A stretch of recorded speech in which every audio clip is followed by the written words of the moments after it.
Bismillahirrahmanirrahim. Ya ayyuhalladzina amanu la tuhillu sya'airallahi wala syahral haram walal hadya walal qalaid ولا آمين البيت الحرام يبتغون فضلا من ربهم ورضوان وإذا خللتم فاصطادوا ولا يجرمنكم شنآن قوم أن صدوكم عن المسجد الحرام أن تعتدوا وتعاونوا على البر والتقوى ولا تعاونوا على الإثم والعدوان واتقوا الله إن الله شديد العقاب. Yang artinya, wahai orang-orang yang beriman, janganlah kamu melanggar syariat-syariat kesucian Allah, dan janganlah melanggar kehormatan bulan-bulan yang haram. Jangan mengganggu hadyu, hewan-hewan kurban, dan laqa'id, hewan-hewan kurban yang diberi tanda, dan jangan pula mengganggu orang-orang yang mengunjungi Baitul Haram. Mereka mencari karunia dan keridhaan Tuhannya.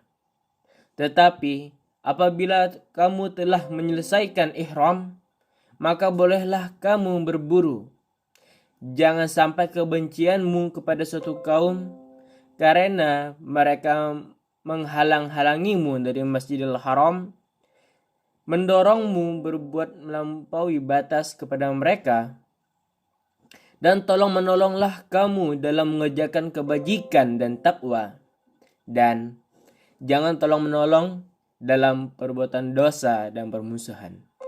Bertakwalah kepada Allah, sungguh Allah maha berat siksaannya. Shadaqallahul azim. Baiklah, pada kali ini saya akan menyampaikan tentang tafsir ayat 2 surah Al-Maidah, yang dimana terfokus pada wala ta'awanu 'alal birri wat taqwa wala ta'awanu 'alal ismi wal 'udwan wattaqullah innallaha syadidul 'iqab. Tafsirnya adalah penjelasan ayat makna kata al-birru dan at-taqwa. Dua kata ini memiliki hubungan sangat erat karena masing-masing menjadi bagian dari bagian lainnya.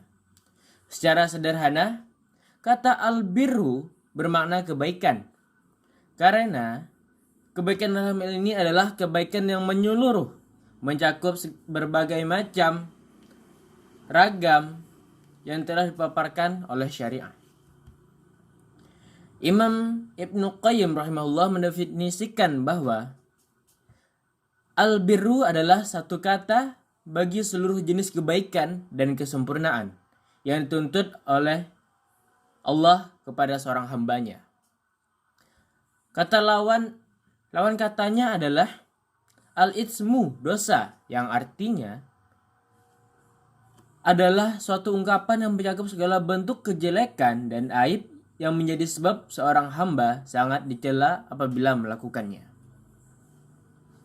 Tidak jauh berbeda, Syekh As-Sa'di rahimahullah mengatakan bahwa al-birru adalah sebuah nama yang mencakup segala yang Allah cintai dan ridhoi, dari perbuatan-perbuatan yang zahir maupun yang batin, yang berhubungan dengan hak Allah Azza wa Jalla sendiri atau hak kepada sesama manusia. Dari sini dapat kita ketahui bahwa yang termasuk dalam cakupan al-birru keimanan dan cabang-cabangnya, demikian pula ketakwaan. Kebaikan yang tertera di ayat ini mencakup seluruh unsur agama Islam, prinsip-prinsip keimanan, menegakkan syariat, mendirikan sholat, membayar zakat, dan infak kepada orang yang membutuhkan, dan amalan hati seperti bersabar dan menepati janji. Dalam ayat ini telah memberitahukan ragam kebaikan. Ternyata di penghujung ayat Allah Azza wa Jalla menjelaskan itulah bentuk-bentuk ketakwaan, sifat-sifat kaum muttaqin.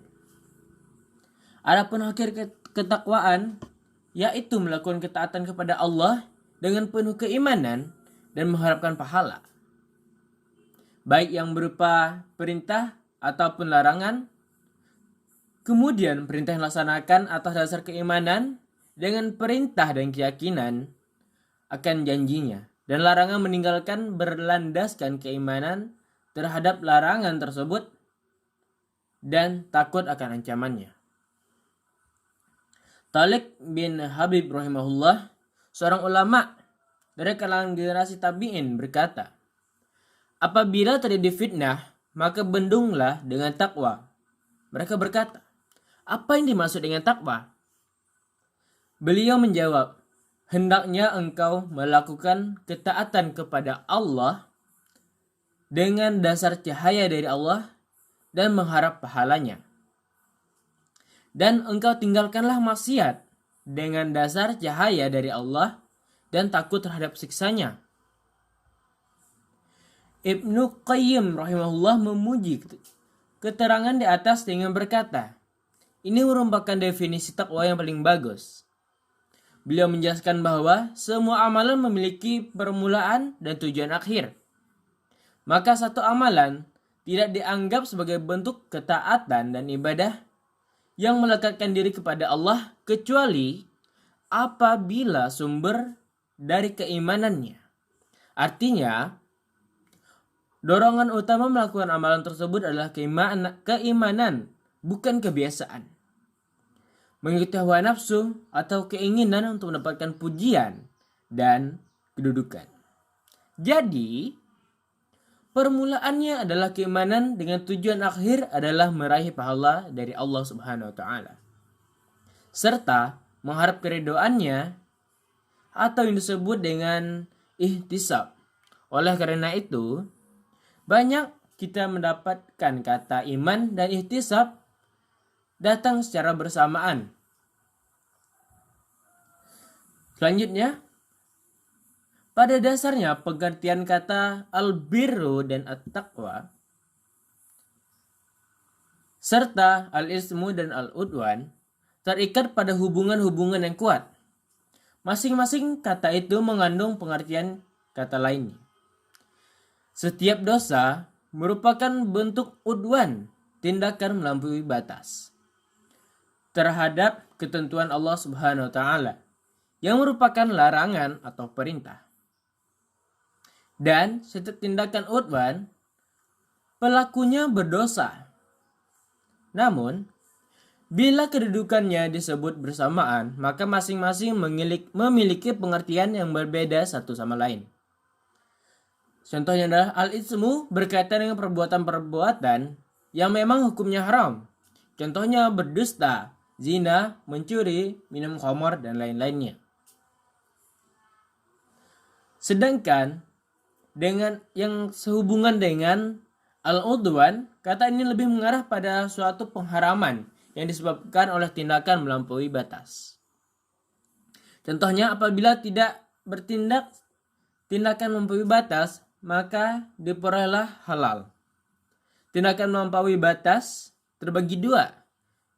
Yang pertama terhadap Allah Subhanahu wa taala, seperti melampaui batas ketentuan Allah dalam pernikahan seperti memiliki 5 istri atau dan lain-lainnya. Selanjutnya adalah yang kedua, tidak melampaui batas terhadap sesama. Contohnya adalah bertindak melewati batas terhadap orang yang berhutang yang mencederai kehormatan fisik, mengambil lebih dari seharusnya.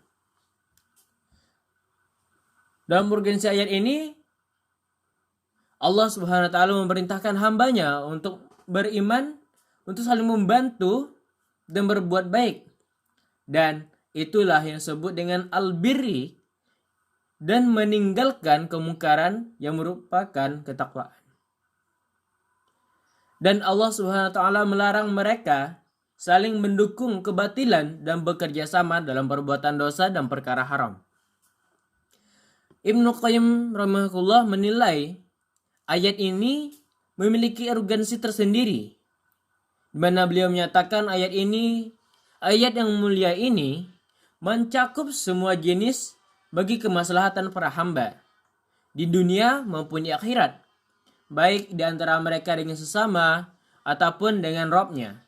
Sebab seseorang tidak luput dari kewajibannya dalam membantu satu sama lain dan kewajiban sosialnya terhadap sesama.